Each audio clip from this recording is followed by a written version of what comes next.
On the southern coast of Sicily lies Gela, a city where the sea meets one of the oldest stories of the island.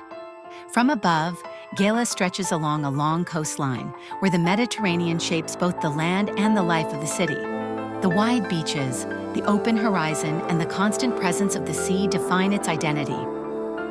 Founded by Greek settlers in the 7th century BC, Gela was once one of the most powerful cities of ancient Sicily. Today, traces of that past still emerge across the landscape, silent witnesses of a time when this coast was at the center of the Mediterranean world. The sea has always been the heart of Gela.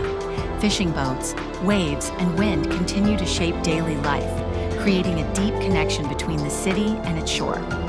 From the sky, the contrast is clear. The simplicity of the urban landscape, the vast openness of the sea, and the long sandy coastline stretching into the distance. Here, beauty is not only in monuments, but in space, light, and authenticity.